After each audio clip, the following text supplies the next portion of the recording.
Hello, and thank you for joining us, and welcome to a new episode of Power and Flower. I am Seth Maskett. And I'm John Hagner.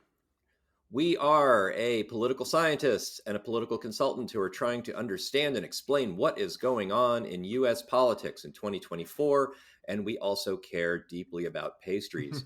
Today, we are talking about last night's debate between Kamala Harris and Donald Trump. We are trying to get this up fairly quickly and keep it current. So the media coverage of this debate has been pretty lopsided. It's probably about as lopsided against Trump as the June 27th debate coverage was lopsided against Joe Biden. But we're going to dig into just what we saw, and we'd like to go beyond the usual punditry discussions that we've already heard. John, do you want to kick us off? Yeah, absolutely. Look, I think you're absolutely right. There's a lot of places folks can go here, kind of the theater criticism.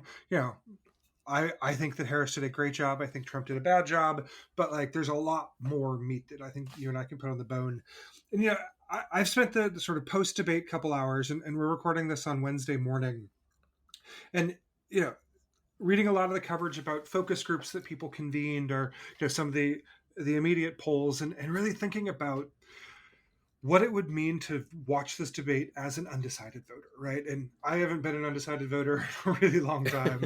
I think one thing that all of us who care deeply about politics struggle to do sometimes is put ourselves in the shoes of an undecided voter. So I wanted to get your thoughts, coming from a political science angle. I know there's been a lot of research, a lot of theorizing about, how voters make their decisions. So, I think just to start, do you think that any of the people watching, a lot of the people watching this came to the debate because they didn't know who they wanted to vote for and they actually watched it? Or do you think that undecided voters mostly tuned this out like they've tuned out so many other things?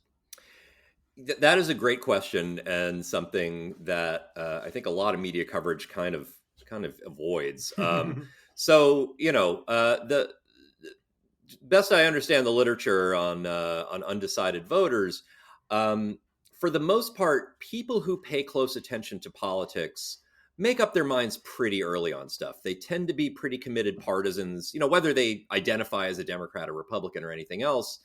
They tend to know how they're going to vote pretty far in advance. And they also, um, just by definition, they're the ones who are focused on political events. They're the ones that are aware debates are coming up.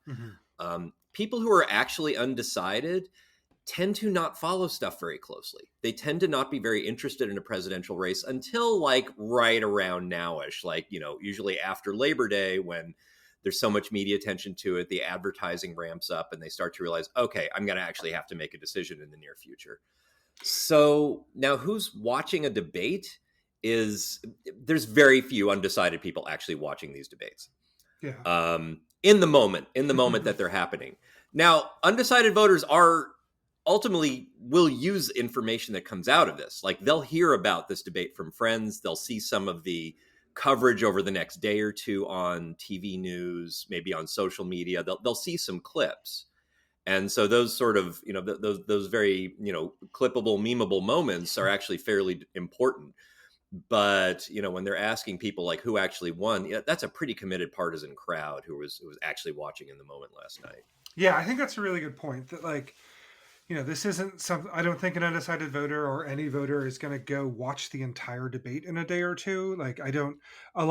There's a lot of time shifting in the way that people consume media these days. I don't think anyone's going to do that, but I do think that the narratives that come out of the debate that are being shaped last night and today and days ahead, I think are really going to make a difference. I think looking back at the last debate that we had, it was bad for Biden on the day of, but then it got worse as more and more Democrats sort of admitted that it had not gone well. And I'll be really curious to see, I think some Republicans last night came out and said this was bad for Trump, but most of them kind of rallied around the flag. And I wonder if we'll see less impact there. I know. I say so acknowledging that not that many undecided voters watched last night. I'm sure that some did. From a political psychology perspective, what do you think that they wanted? Right? Do you think that they got what they wanted out of the debate? Do you think that there were real questions that were answered or could have been answered? Or help me think about, as an operative, we get real confused about undecided. It's like, how do the political scientists think about someone who, after all these years of knowing everything you could possibly want to know about Donald Trump, would say, in the year of our Lord 2024, I don't know if Donald Trump is a good president or not. Like, help me understand these people. So I think it's interesting to think about how like undecided voters might be thinking about Donald Trump right now. My guess is anyone that was comfortable with his presidency is already in his camp. But there are, these, this sliver of voters out there. There was a really interesting New York Times survey it was earlier this year. I can't remember the exact month, but where they were asking a large number of people, like roughly 1,000 people, what they remembered about Trump's presidency. And, surprisingly few people mentioned the pandemic.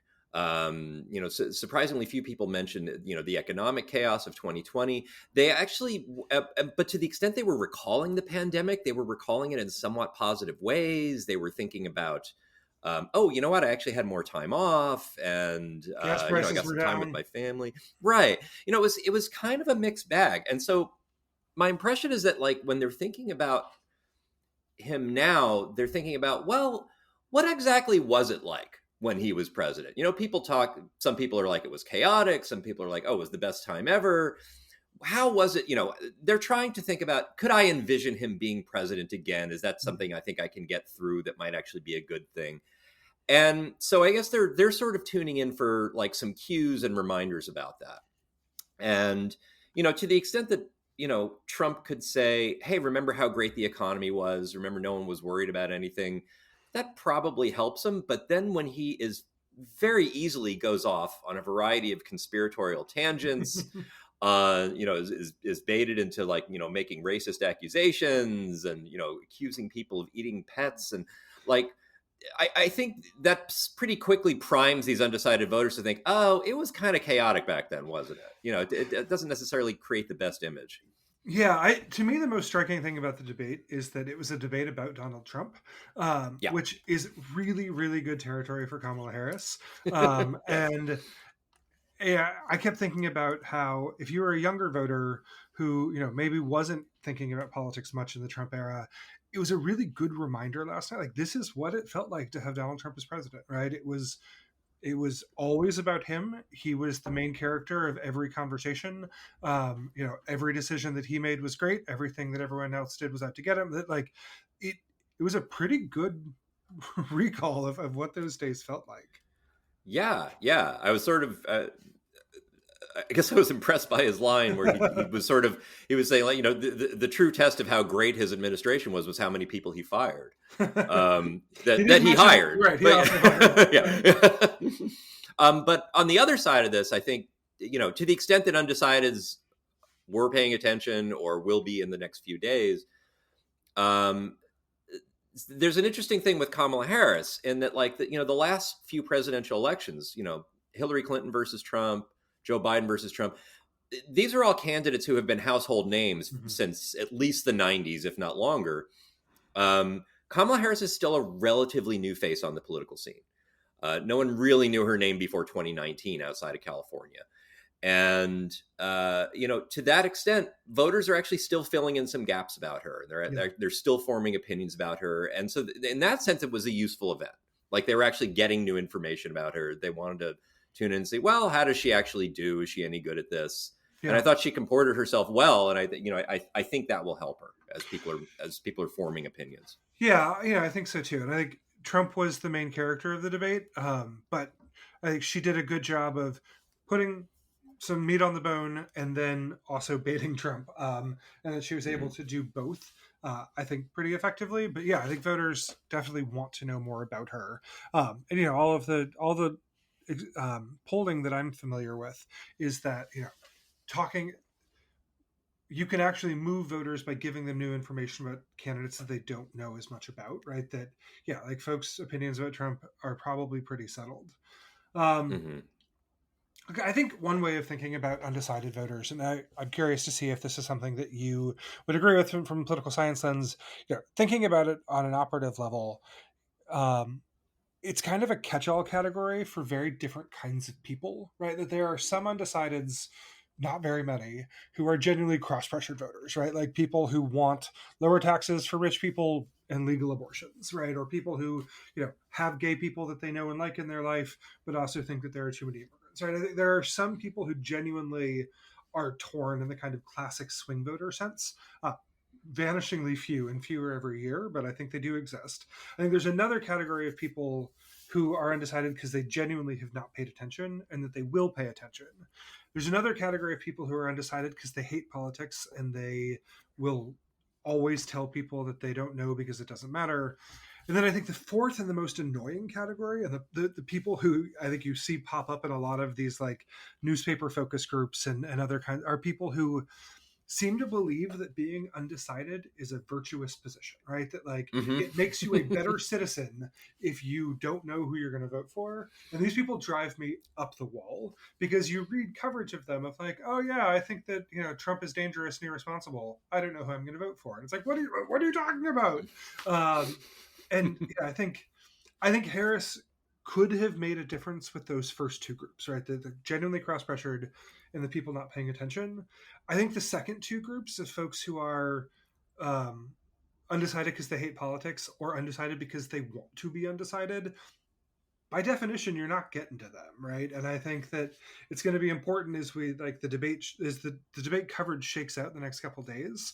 That I think folks bear in mind that some people cannot be moved because they don't want to. Yeah, that's absolutely right. I think you've defined the universe of undecided voters pretty well there. But I agree. Like, just overall, it's important to point out there's not a lot of undecided voters. Yeah, There's some, and obviously they're important. Um, but some of them probably know how they're going to vote, but they don't feel comfortable saying it to a pollster at this point. And there is, as you point out, there's real virtue in appearing undecided. We probably won't see it this cycle, but in a lot of presidential debate cycles, there's usually one debate in which the audience is all undecided voters.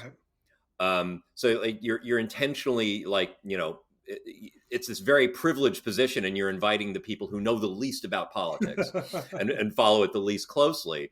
And you get these unusual characters like what was it, Ken Ken Bone? Like, Bone. yeah, One of my favorite yeah. old Saturday Night Live ads is a group of undecided voters, and like Oh, that's some people brilliant. some people make their decision, but we've got some real questions. Questions like, who's running? When is Right. the election? Can Exactly. women vote? And it's like, people want to act like these are very profound questions, but really, there's a lot of ignorance back there. Right. And also, like, this is an often problem in political science. I don't want to be saying that, people who don't know what's going on or haven't made up their mind are bad people. It is perfectly fine to not be paying attention to politics. Yeah. And these people have realized, okay, I guess I got to make a decision. I don't really feel strongly. Maybe they'll end up flipping a coin. But it is a perfectly rational thing to just, particularly if you live in most of the country, which is not a swing state, to just be a little tuned out at this point. Yeah. So I wanted to keep thinking about undecided. One thing that really struck me about the debate is that Trump talked like he was talking to a right wing audience, right? That a lot of his references only make sense if you're steeped in right wing Twitter, the stuff about eating dogs, the stuff about, just using J6 as a casual reference to the people who tried to overthrow the election. There was a lot of stuff there that felt like he was speaking a specific language that I think these voters who you're talking about who aren't paying attention, I don't imagine they're going to know much about. Do you think that was an intentional choice of he wanted to, he was intentionally trying just to speak to his base, or do you think that it was a mistake by that he's just isn't able to articulate his ideas to swing voters very well anymore? Yeah, so this is an important point, and I think he is really prone to this during debates Mm-hmm. when he's trying to get out a lot of information quickly, and occasionally he'll get thrown off his game, and he just starts going into the more finely grained conspiratorial stuff, even the stuff that Fox News avoids, like stuff that you might just see on Newsmax or Yeah. something like that. So like Trump will often, when he gets sort of this way, he will sound like an old guy who lives in Florida and watches Fox News or Newsmax all day long, which he is, Which he is.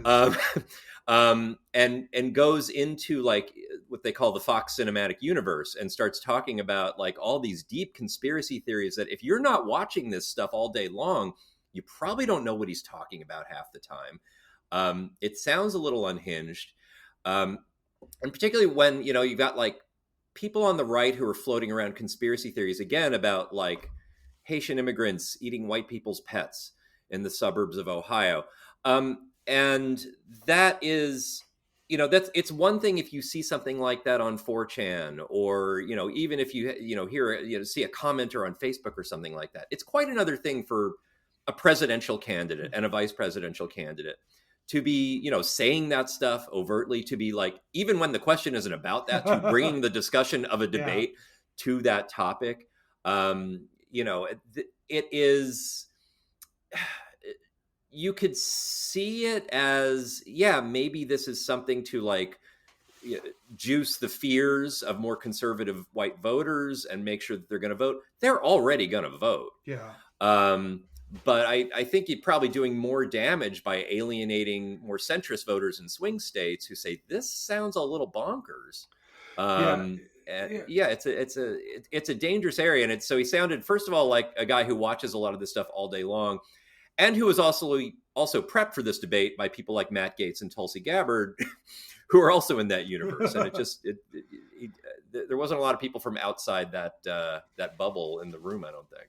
Yeah, and I'm a Democrat, so we always look for the ways that things are falling apart for us. And a little part of me worries that a voter who doesn't understand this is going to say, "Oh, there must be something that I need to learn here." Right? I don't, the media is hiding things from me. People there.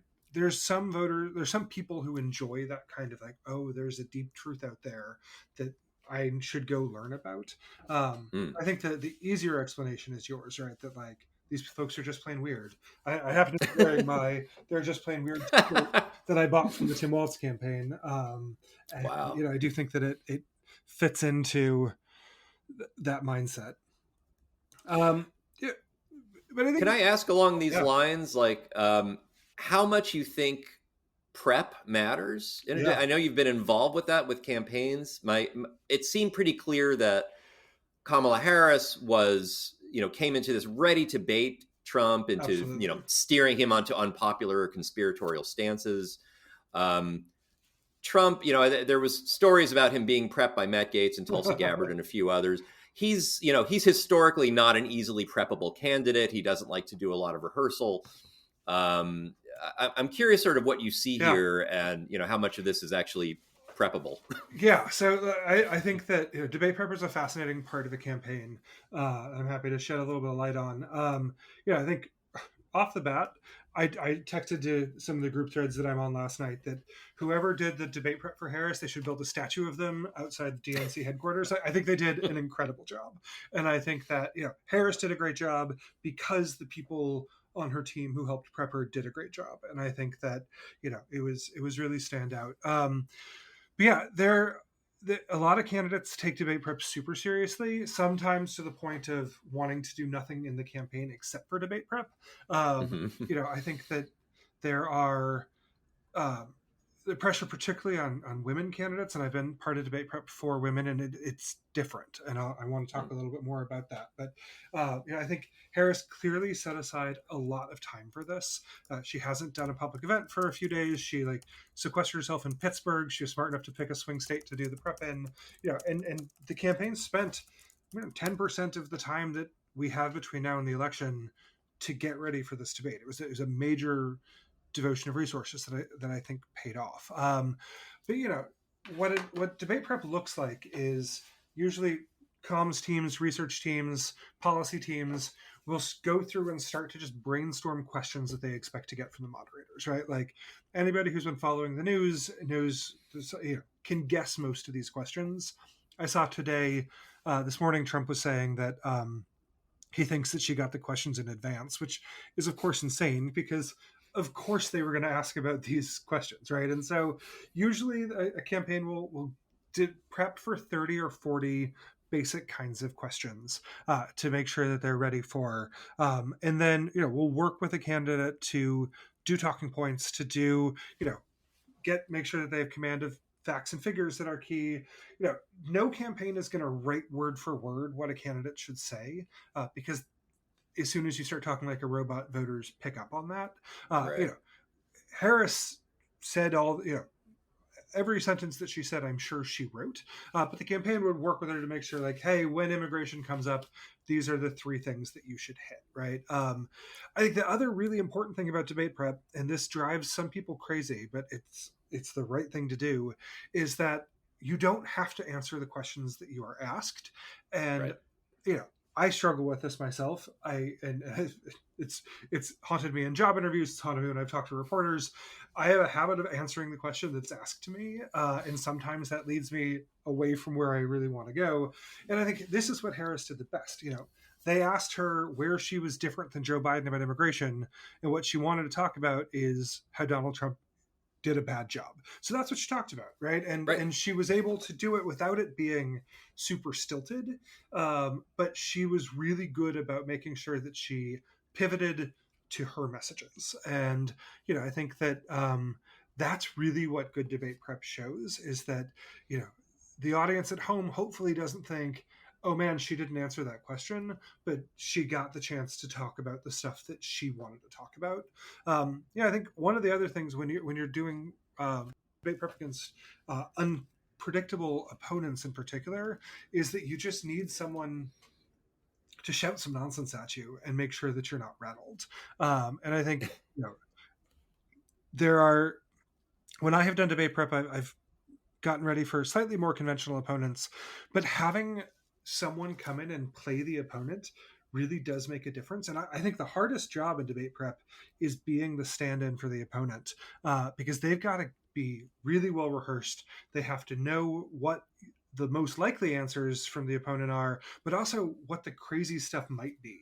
And I think this is the seventh general election debate Trump did. He did a bunch of debates on the 2016 Republican primary stage. He did none this year, but there's a lot Hmm. of tape of him now, and I think it's easier than ever for the stand-ins for Trump to know what he's going to do, and to know that he's going to take the bait when it's given. I think that's right. Yeah, yeah.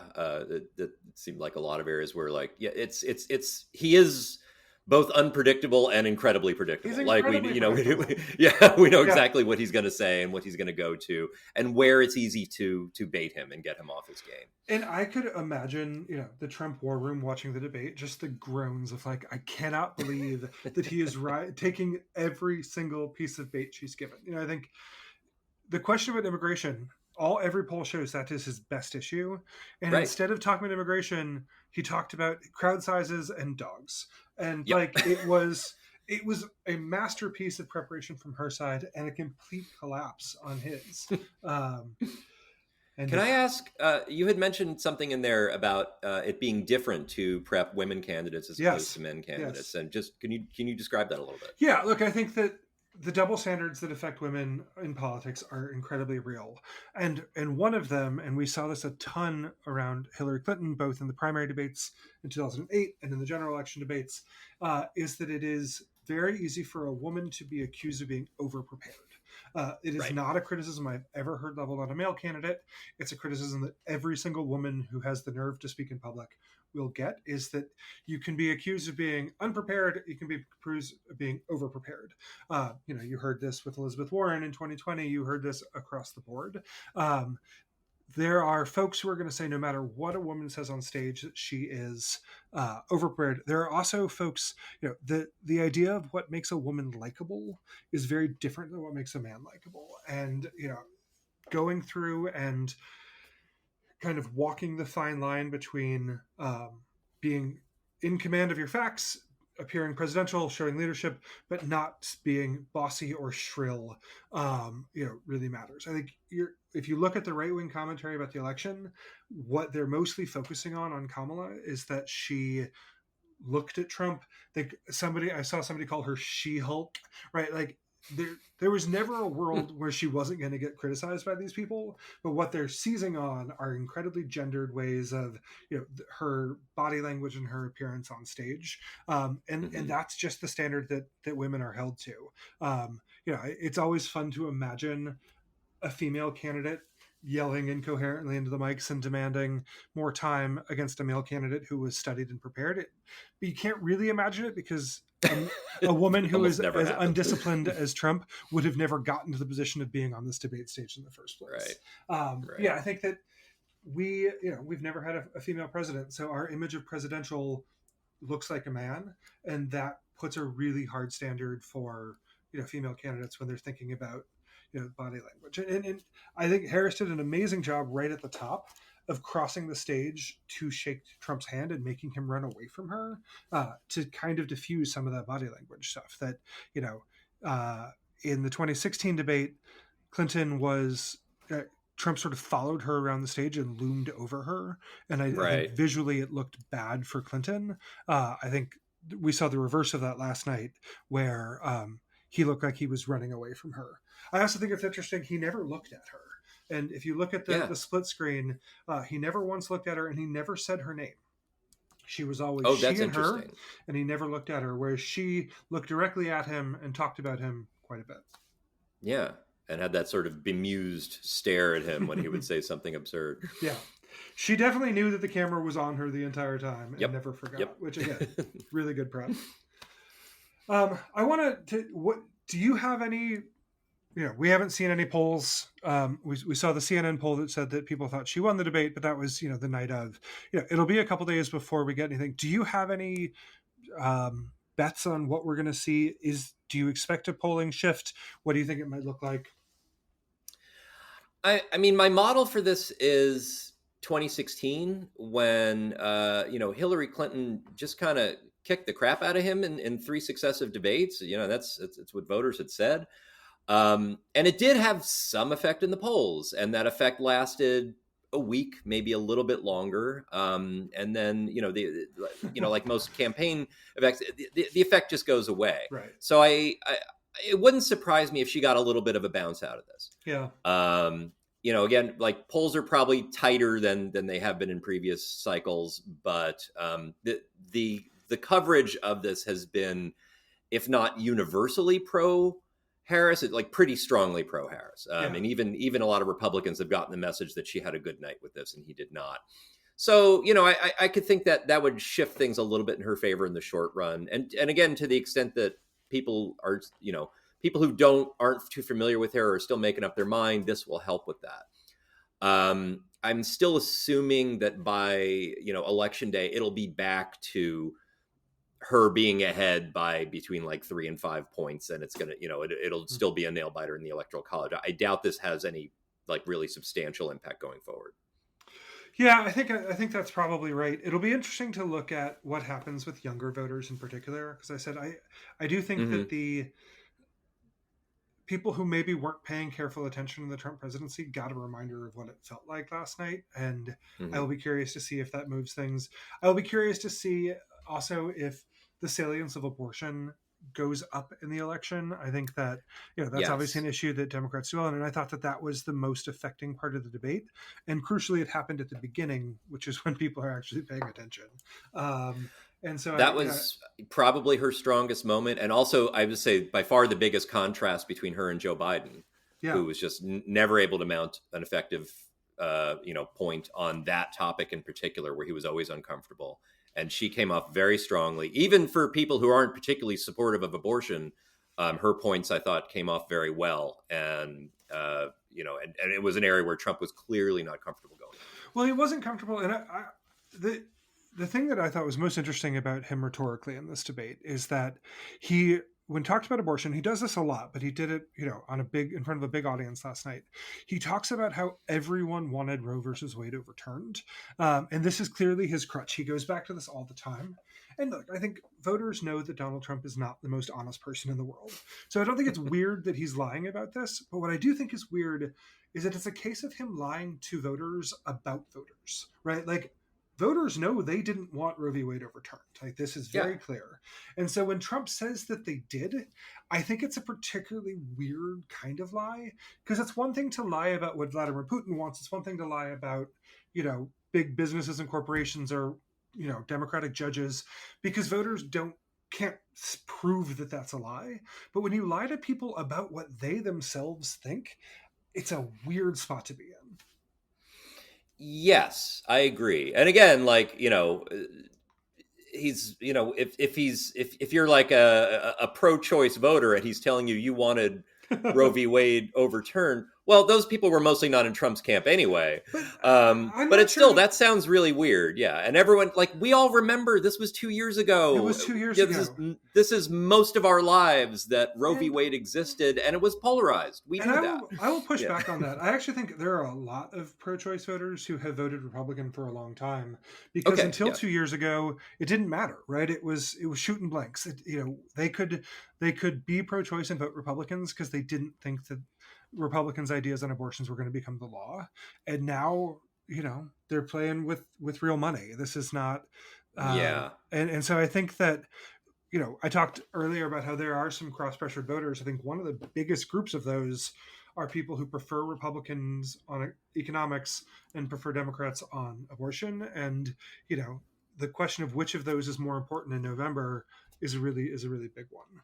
And I think, as I look toward the polling, I think one of the interesting trends that's been different this year, and Nate Cohn at the New York Times has written about this really clearly, which I appreciate, is that in both 2016 and 2020, pollsters had a much easier time getting Democrats on the phone. That a lot of Republicans didn't want to participate in surveys. They would answer a couple questions and they would hang up. They wouldn't answer the phone at all. Both Republicans and Republican-leaning independents. And so, I think as people have gone back and looked at why the polls in 16 and 20, had some misses, it's because there were voters that just didn't want to participate. We've seen the reverse this cycle. And for most of the cycle, Republicans have been much more interested in taking polls than Democrats. That changed a bit after Biden dropped out and Harris got in, but it had flipped back in the last couple of weeks. I will be curious to see what happens there, and if some of that differential bias evens out. My evidence for this is entirely anecdotal, but as I said, I'm wearing my They're Just Plain Weird t-shirt, and I took a walk around my neighborhood this morning, and Minnesotans, who are famously not very interested in talking to strangers, were giving me high fives as I walked by. And I think they're... Wow. Yeah. I think, if anything, the debate is going to give a boost to Democratic moods, and we may see that in the polling, just as more people want to take surveys and want to talk about politics. And I think that often when we see events move, we're not changing people's deep underlying beliefs, we're changing their behavior about taking surveys. So I'll be curious to see how that works out. But in more important topics, do you have time to answer a couple cake questions? Sure, let's do a cake question. All right. So my birthday was on Friday, and I made myself a cake because... Happy birthday. Thank you. When you bake as much as we do, nobody will bake you a cake. You have to do it yourself. Exactly. And I don't make a lot of cakes because, I live with just one person. Most of my work is in pastry and smaller things. And so I'm not very good at decorating them. And I know that this is something that you really do well in. And all I want is a sharp corner on my cake and a clean edge, and I have never been able to get it. The edges of my cake looked like somebody had chewed them up. It was just a huge mess. Could you explain to me how you approach making a cake for decoration look clean, and if I needed to get new tools or if I needed new tactics?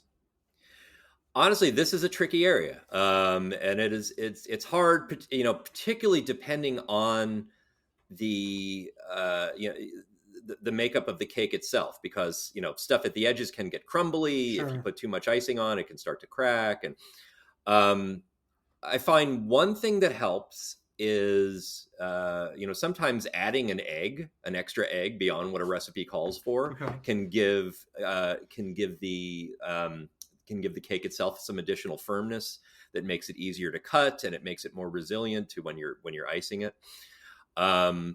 I also find, particularly working in the edges, sometimes it makes sense to thin out the icing a little bit more. Okay. Which you can do with a little bit of extra milk. You can even set aside some of it and add even a little bit of light cornstarch. Okay. Which, the thinner it is, the easier you'll have just sort of shaping an edge. You have to be careful with it so it doesn't like get drippy, but that can help. You want to use a good, an offset icing spreader. Those are pretty easy to find, even at the supermarket, that are, just helpful for getting a good edge going. But also, like, I've made a fair amount of mistakes in this area. And what's nice is that mistakes are easy to cover up with more frosting. Yeah. So sometimes, just if you have an edge, put lots of little floral decorations on the edge, but just lots of little flourishes. That ends up looking really pretty, and it looks way prettier than an uneven edge. And no one's ever going to complain that you put too much icing on. So that's my approach. When I was at pastry school, they made me go to remedial flour making with frosting class because I wasn't very good at it, and so I just had to make whipped cream and make flowers for 2 solid days, and I got better at it, but I'm still not that good. Damn, that's like pastry boot camp. Yeah. Okay. Also, it was like 100 degrees that day, and it was not a good day to be making flowers. That's rough. Wow. Thank you for your service. Well, this has been a great discussion. We will try and get this up and running soon. But John, thank you for the conversation today. Yeah, it was really fun. And we'll come back in a couple days or next week and see if there's been any movement on this. Yes, and thank you all for listening today. Bye-bye now. Bye.